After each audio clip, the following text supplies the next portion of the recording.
nerds and nerdettes and wee little nerdlings all. It's your buddy Big Johnny G, the Two Gun Fix-It presents Legendary Gaming.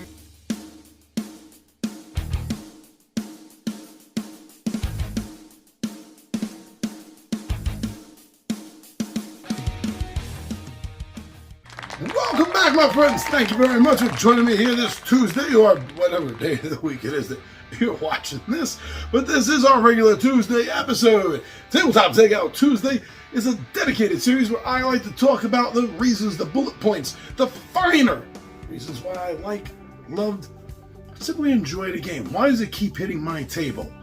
What's the quick notes on this? It's not a full review, obviously, but it is fun to do. Now, today is a standalone sequel game that has really been asked and requested so many times at the table between my regular friends, gaming group, as well as others that just know that I have it. So I am very psyched, very hyped, because this is a very hyped kind of game. And I don't mean by publishers, I mean it itself. It insists upon itself, this game. So please, draw up a chair, get down to the table, join me as I tell you what exactly it is that I love about epic spell wars of the battle wizards, Rumble at Castle Tentakill.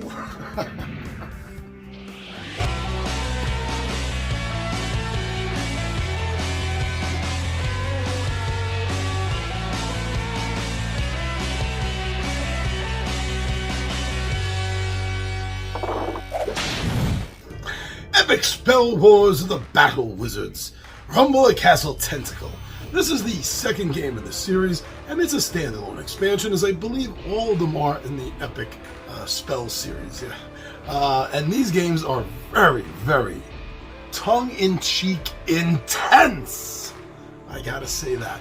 And that's one of the main reasons that when I first experienced the game, what really drew me to it was how insanely intense this game comes off as being, from the style of the art, which I have to say, from a lot of the things I've read, this is an either love it or hate it style of artwork, which I completely love. It reminds me, here's something for everyone to go Google, it reminds me of Rat-Fink style of art, which I always thought was buggy as hell, but really interesting to look at.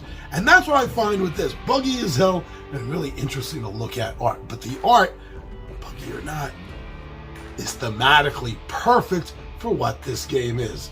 As I keep saying, for the intensity of this game. The rule book itself has got to be one of the most impactful, high energy, in your face, down your throat style of writing I've ever seen for any board game, die game, card game, or even RPG.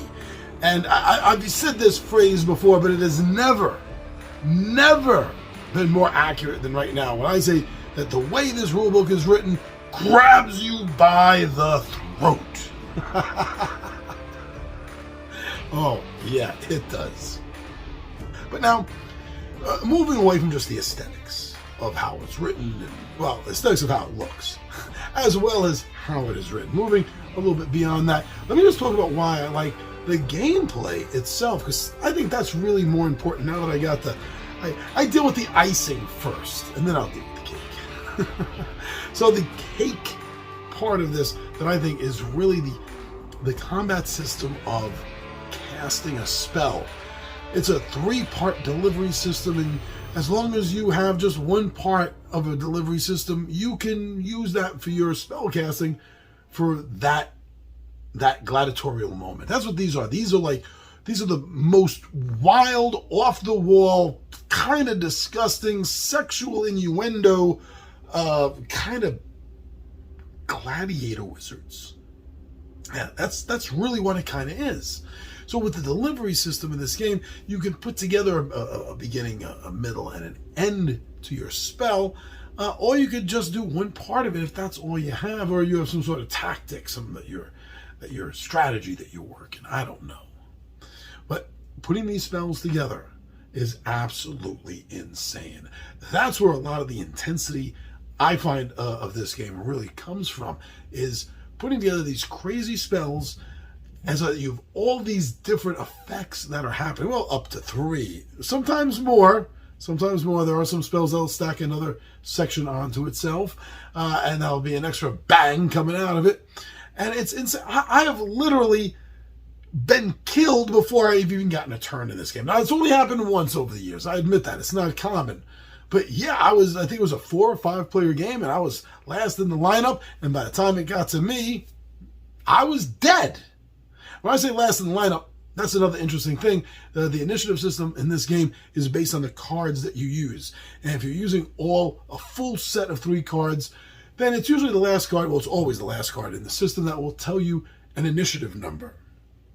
So depending on the spell you're casting will determine where in the combat lineup you're going to be doing something at. And unfortunately for that particular game, what I was casting, I was the slowest with because it had a big, huge bang effect to it. I was literally taken out of the arena in pieces before I got to cast. Now, like I said, that doesn't happen a lot, but it is a fast game. That's another thing I like about it, is that you can play 3 or 4 rounds in like a half hour and have a best out of series to the game. And it's designed for that too, because another thing that I really love about this is the Dead Wizard cards. When you die, you get a Dead Wizard card, which is some sort of ability or bonus that you're going to be carrying over to the next game. So it literally does encourage you. If these games are so short, play a lot of them. Go ahead, do it. And it's fun. The way the system works like that, well, it works. Now, in this second game, it comes with a cardboard tower, just like the first one did. But unlike the first game, this means something. There are spells, there are abilities in this game that will take effect or be affected depending on who is in possession of the tower. But now, that's not the only thing they've added to this game to give it a little bit of a twist on the first game. And that's it. Some of these cards, the last cards that you can set up in your beginning, middle, and end, right, phase cards that I was explaining that you use to create spells, some of them are monsters, and that they will remain in play after you cast your spells, as long as you're alive. And they basically serve one purpose. Maybe something will be written on one card, maybe that says otherwise, but basically their main purpose, meat shield. Oh, and that has saved me. In fact, that has actually helped me win the game on more than one occasion, having some meat shields there to make sure I don't get taken out. Very important, and a great twist in the game from the original. Something new on top of everything that's already familiar. Now, if you have other games in this series, they're all compatible. At least so far that I know of, they have been. So you can mix and match and have a great, huge system of cards to pull from. That might get a little bit muddled. So maybe paring things down if you have multiple sets of some of these expansions, 1, 2, 3, you may want to pair out and make special decks. And that's kind of cool that you have this deck building option now, because there are so many cards.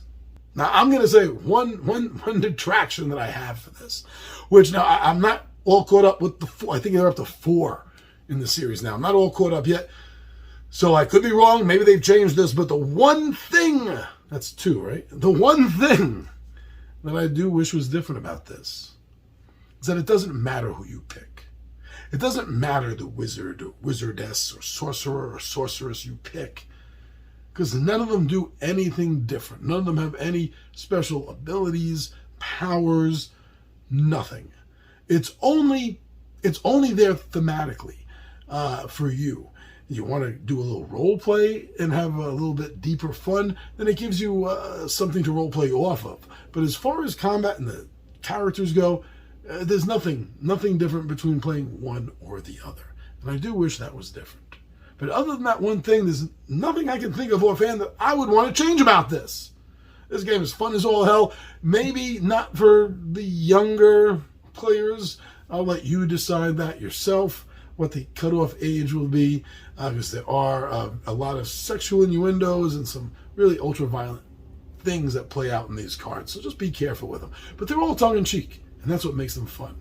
So please, go check out Rumble at Castle Tentakill.